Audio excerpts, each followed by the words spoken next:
Salut à tous, c'est Axel de testmobile.fr. Aujourd'hui, je vais tester pour vous le Motorola Moto G de 3ème génération, le Moto G 2015.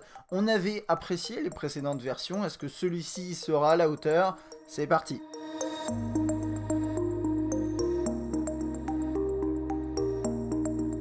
Passons sur les specs de la bête. Le Moto G de 3ème génération, c'est un terminal sous Android Lollipop qui est compatible 4G, qui a un écran de 5 pouces 720p, IPS, Gorilla Glass 3, donc protégé par Gorilla Glass 3 contre le bris, les rayures.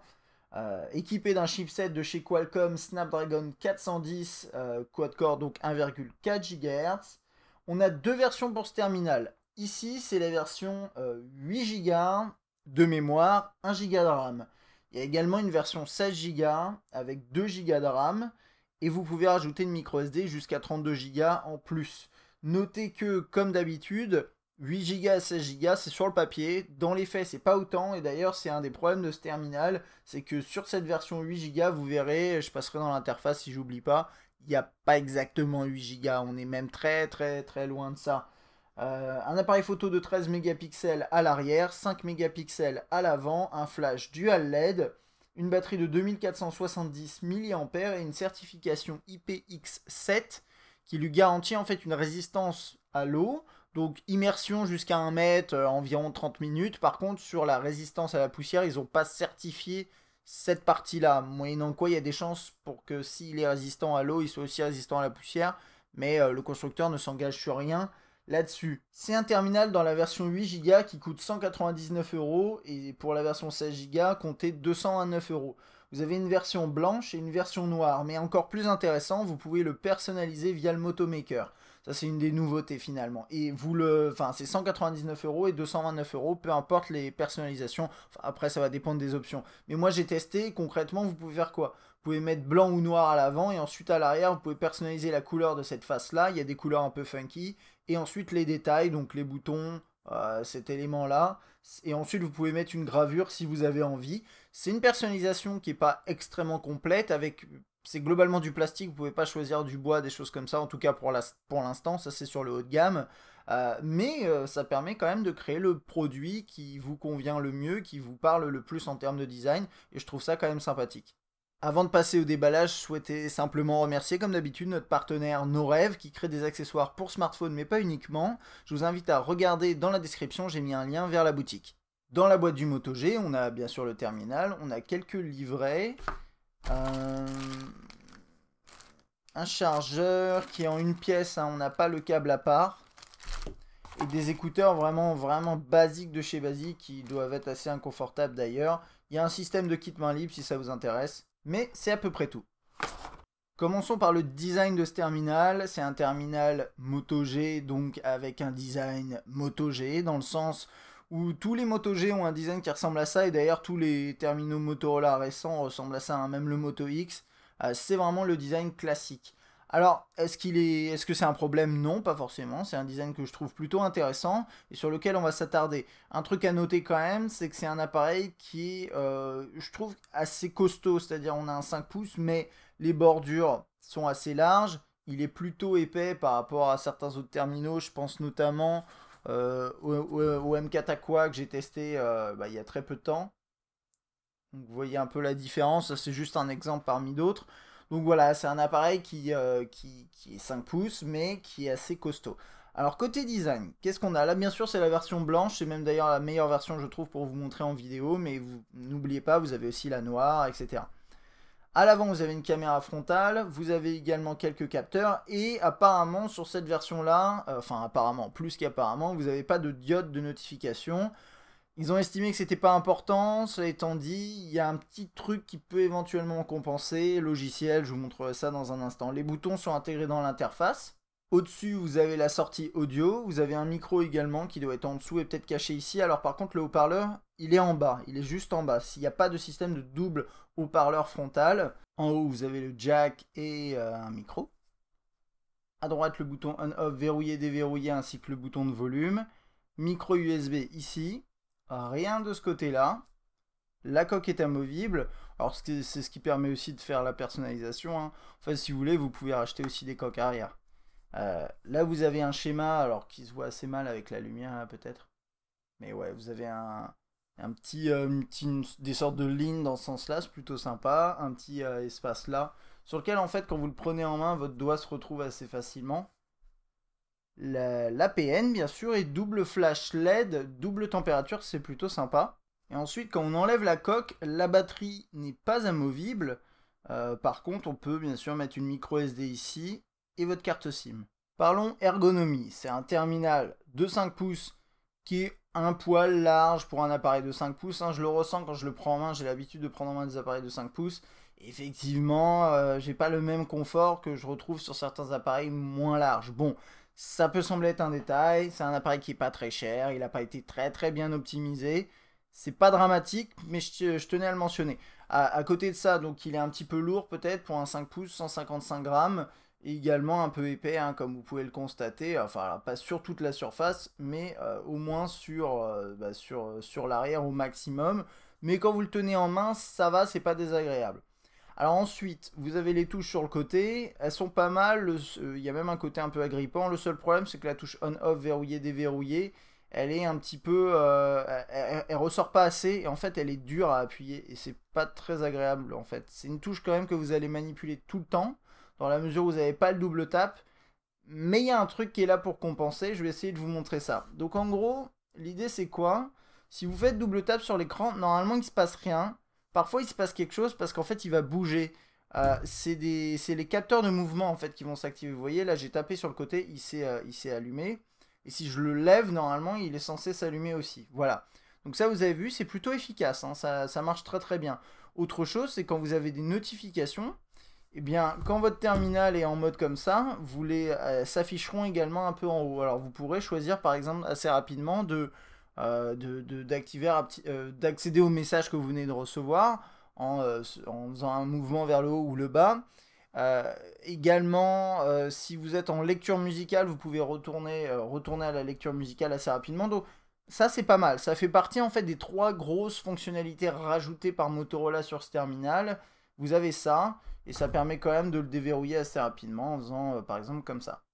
Parlons maintenant de l'écran de ce Moto G 3ème génération.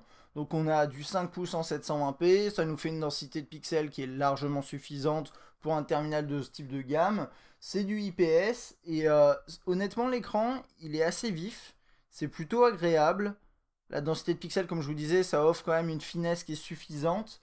Ce que j'ai trouvé, c'est que sans surprise, il tire un petit peu vers le jaune. C'est souvent comme ça les réglages chez Motorola et pas que avec la MOLED. C'est ça qui est bizarre d'ailleurs. Mais celui-ci, c'est moins marqué que sur les terminaux AMOLED de Motorola. Il est vif. Les noirs sont, on va dire, ok. Je vais vous montrer ça dans la galerie. Alors, vous le voyez là, par exemple, sur ce genre de truc. Bon, voilà, il y a les reflets, etc. Mais les noirs sont assez profonds. Alors bien sûr, ça tire quand même, c'est assez gris, c'est assez lumineux.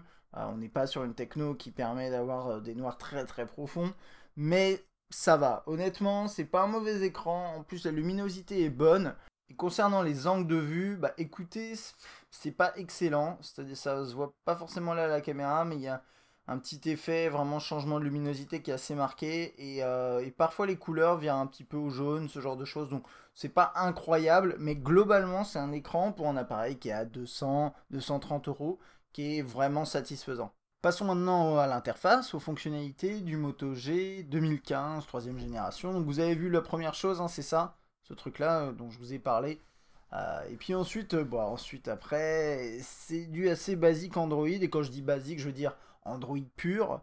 La plupart des gens apprécient ça, c'est vrai. Les amateurs d'Android apprécient de trouver une version d'Android assez épurée, assez brute. Cela étant dit, il y a quand même quelques ajouts de la part de Motorola. Donc là, on voit que le Moto G 2015 est en 5.1.1. J'ai réalisé les dernières mises à jour, donc il n'y en a pas pour le moment.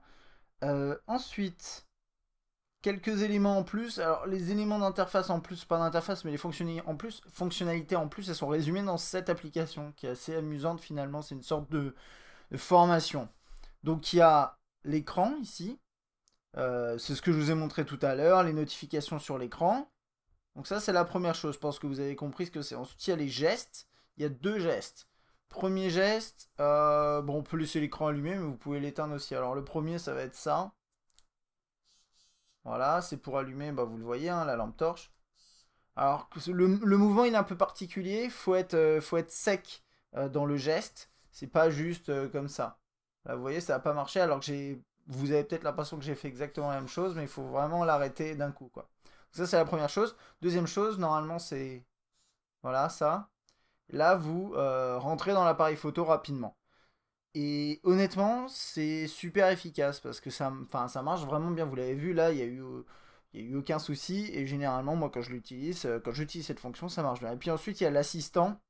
Donc ça, on est habitué à ce genre de truc chez Motorola, on connaissait déjà d'avant. Mais en gros, vous avez des modes, par exemple réunion.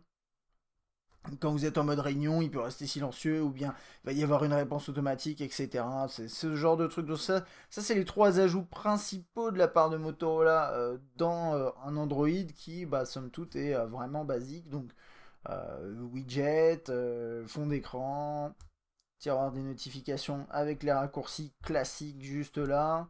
Le menu principal, hein, c'est le menu brut, hein, d'Android qui est bien. Après, c'est vrai qu'il n'y a pas d'option. Il n'y a pas d'option de tri, ce genre de choses qu'on apprécie aussi quand il y a des surcouches, hein.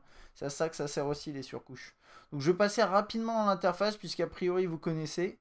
Donc là, vous voyez, de temps en temps, il y a des petits trucs comme ça. Vous avez vu, c'était un petit peu saccadé. C'est assez rare, mais ça arrive.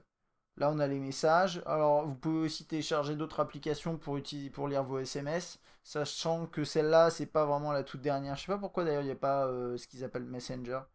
Donc voilà, le clavier, bah là avec le design Material Design qui est propre. C'est un clavier qui est complètement, enfin qui est basique mais efficace. Normalement, on a voilà une fonction comme ça. Enfin bref, c'est vraiment le clavier de base Android, donc je vais pas trop m'attarder là-dessus. À la limite, je pense que les changements principaux, ils seront au niveau plus de la photo. On va se pencher là-dessus dans un instant. Donc ça, c'est le calendrier classique, qui est pas extrêmement pratique avec cet élément-là qu'il faut utiliser pour accéder à la vue moi. Mais on s'y habitue, honnêtement. On s'y habitue pas mal. Ok. Alors, ça, c'est l'interface photo. C'est un des éléments qui a été modifié par Motorola. C'est pas quelque chose qu'on trouve de base sous cette forme-là dans Android. Et qui est pas, c'est pas inintéressant. C'est un peu particulier à utiliser, mais c'est pas inintéressant. Ça a toujours été comme ça, hein, sur les derniers terminaux Motorola. Donc, vous avez différents modes de base. Donc là, si on désactive ça, ça va être automatique. Donc là, on peut plus contrôler manuellement l'exposition et la mise au point. Donc on appuie sur l'écran, ça prend la photo en fait. Ça c'est un des premiers trucs qui est un peu particulier. Voilà. Donc je vais activer ça et je vais vous montrer comment ça marche. Vous déplacez ça. Ça va à la fois faire le focus à l'endroit où vous lâchez le truc, le petit rond, et à la fois faire l'exposition. Ensuite, vous appuyez sur une autre zone de l'écran, ça prend le cliché. Ça, c'est pour régler l'exposition de manière plus manuelle pour compenser un petit peu. Et vous allez comprendre plus tard quand je vais parler qualité, qualité photo et pas vidéo, parce qu'en vidéo on ne peut pas le faire, que c'est assez important.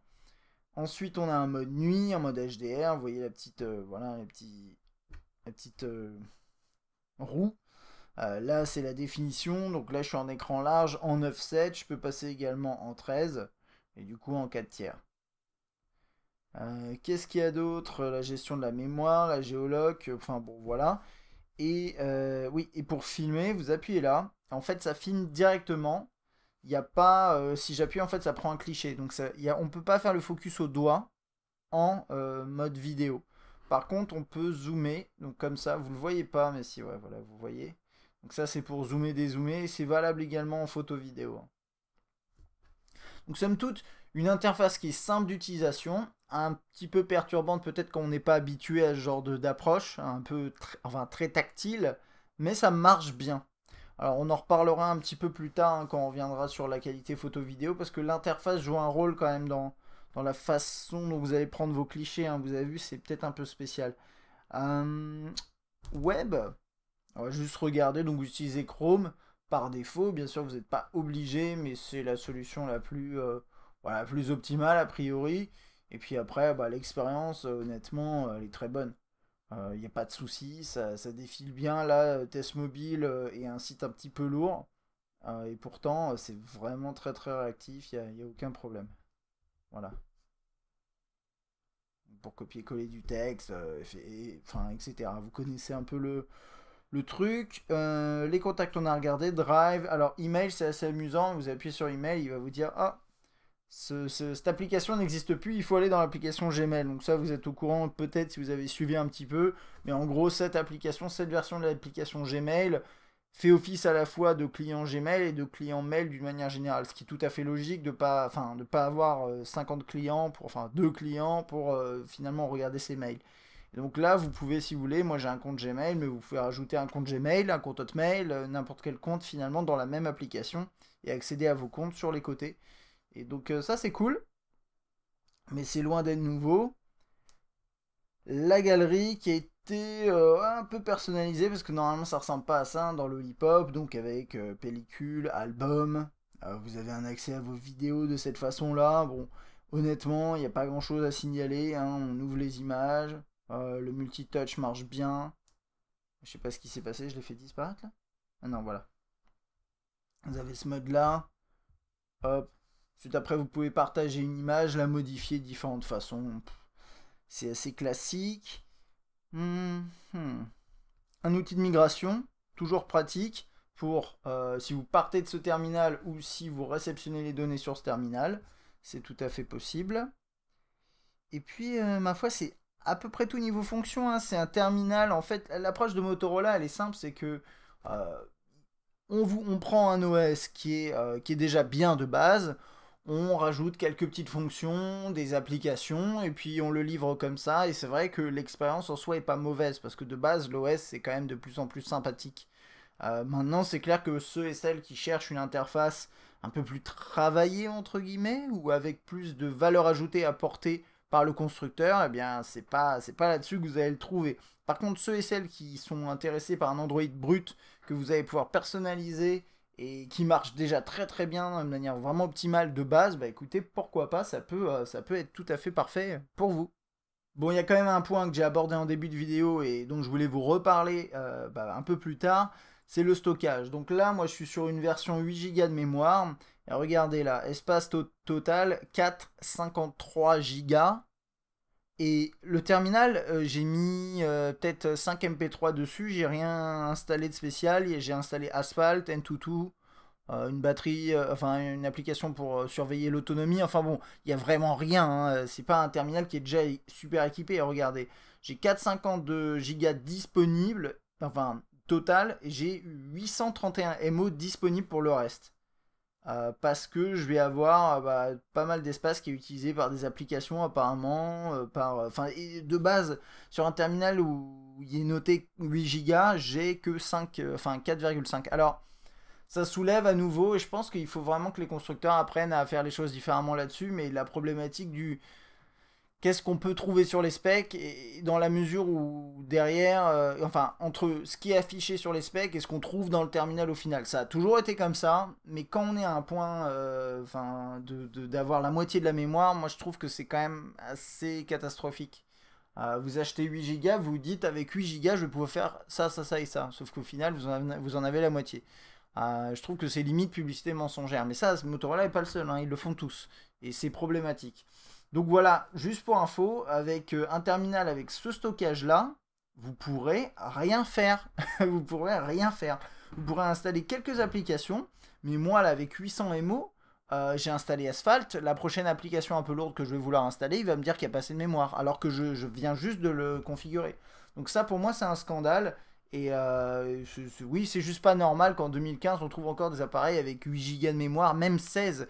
Et ça, c'est pareil chez Apple, par exemple, qui propose encore des terminaux avec 16 Go de mémoire. Enfin, moi, je trouve que c'est ridicule. Donc voilà, ça, c'était pour le petit coup de gueule. C'est pas que dirigé à Motorola, vers Motorola, c'est tout le monde, mais en l'occurrence, ici, c'est vraiment visible.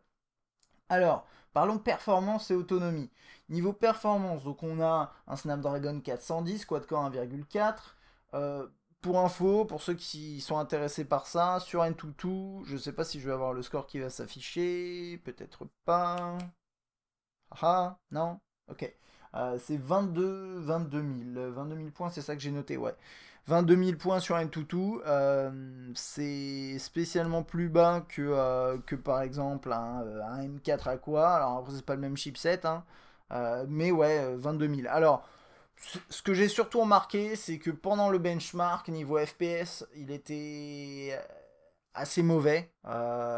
Sur des passages où la gamme juste au-dessus, on a sur un 615 par exemple, sur un Snapdragon 615, on arrive à avoir 40 FPS, voire 50. Là, sur celui-ci, on est plus à 30, à 25-30. Voilà, c'est ce genre de délire. Alors après, moi dans l'interface, j'ai pas eu de problème. Et puis ensuite, dans les jeux, ça va dépendre beaucoup de qui a développé le jeu et est-ce qu'ils ont pensé aussi aux appareils un peu moins bien équipés. Alors je vais vous montrer un exemple qui est plutôt en faveur de ce genre d'appareil, à savoir un Asphalt, je vais enlever le son, Asphalt 8 qui est développé par Gameloft, qui a suffisamment de moyens pour faire en sorte que le jeu soit optimisé pour un petit peu tout le monde.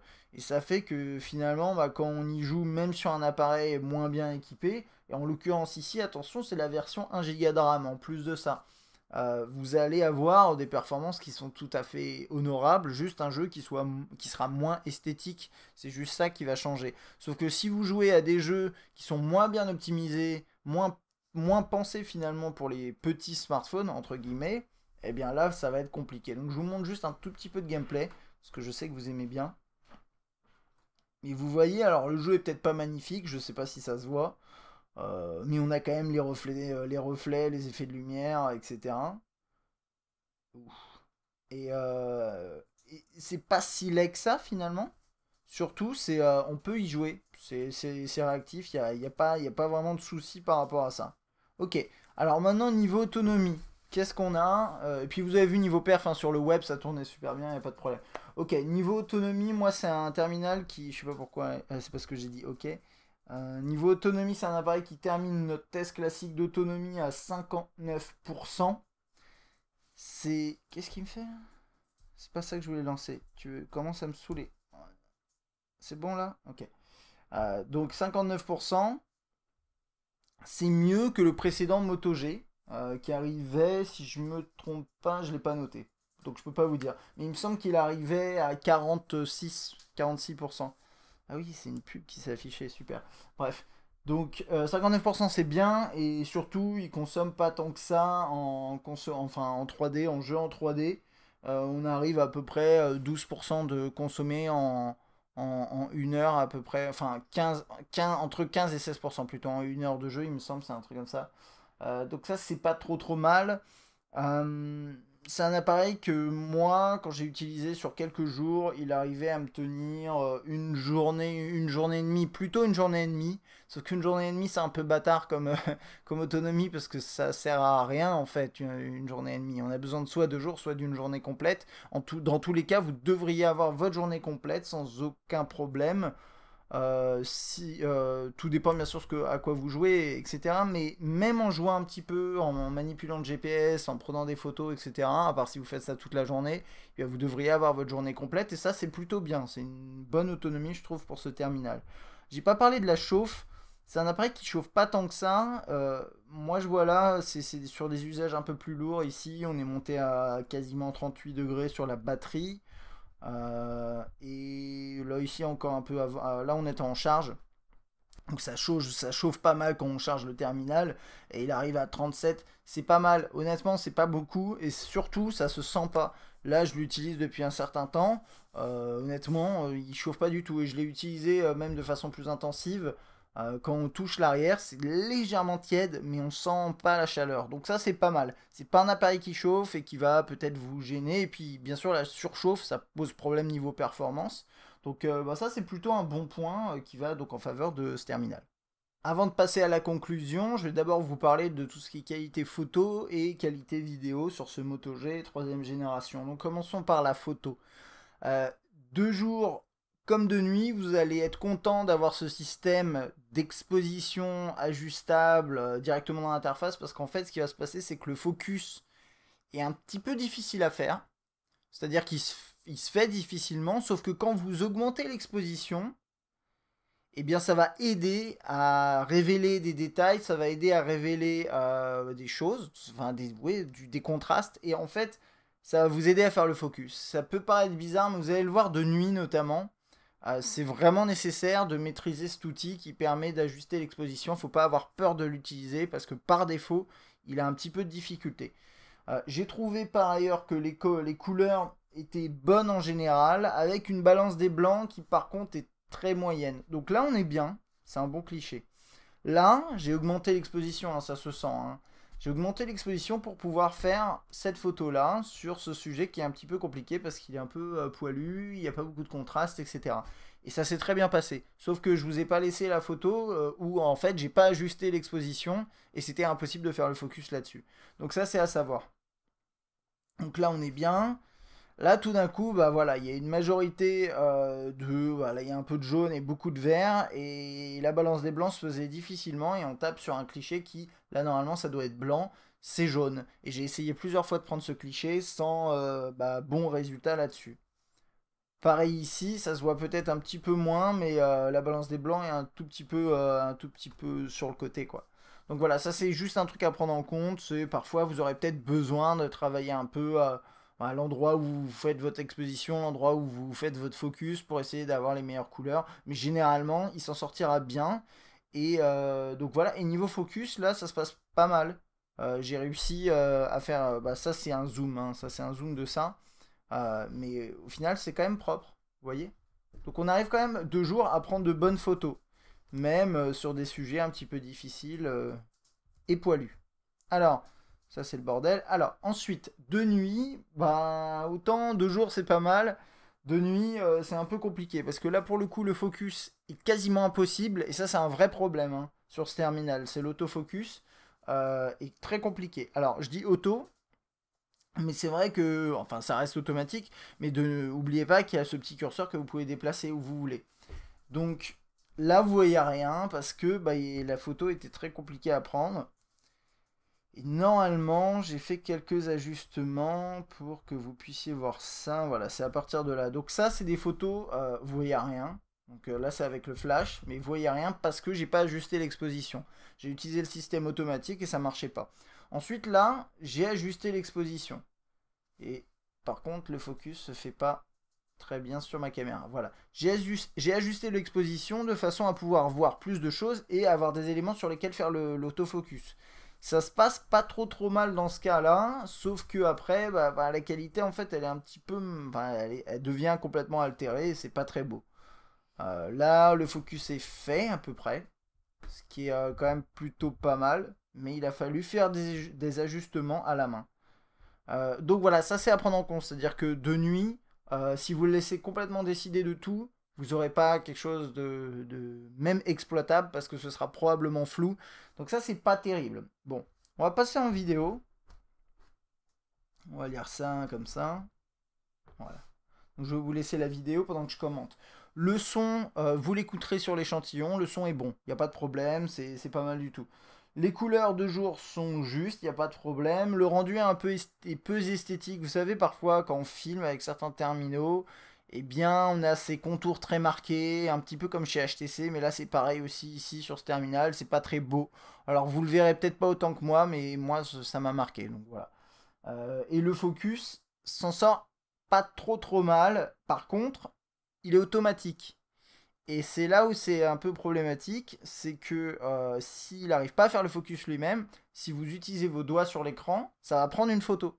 Ça va pas faire le focus sur la zone où vous touchez. Donc en fait, il faut compter 100% sur le focus. Heureusement, de jour, c'est pas trop mal.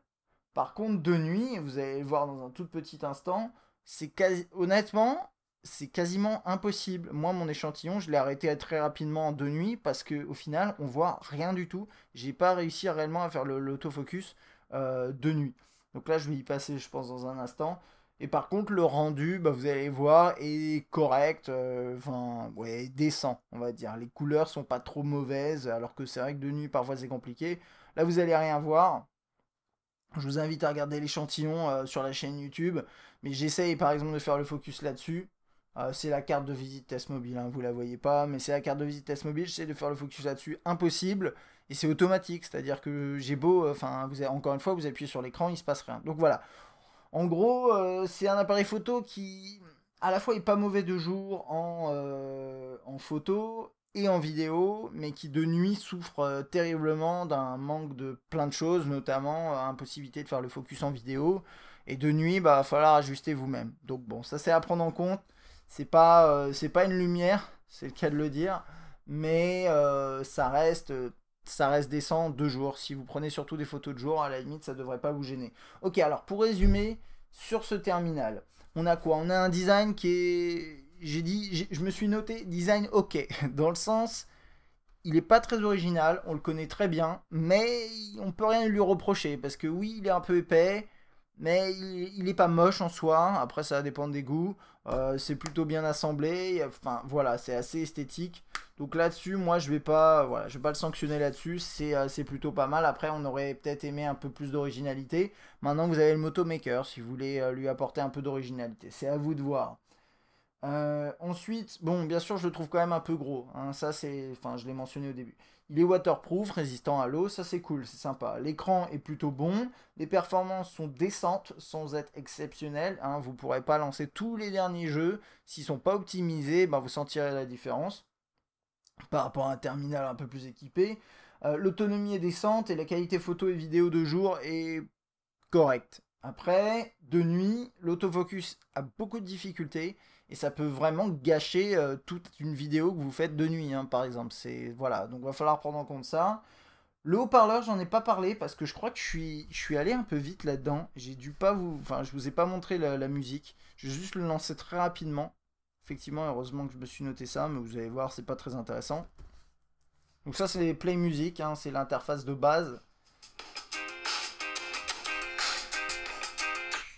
Donc vous voyez, il est que en bas. Hein.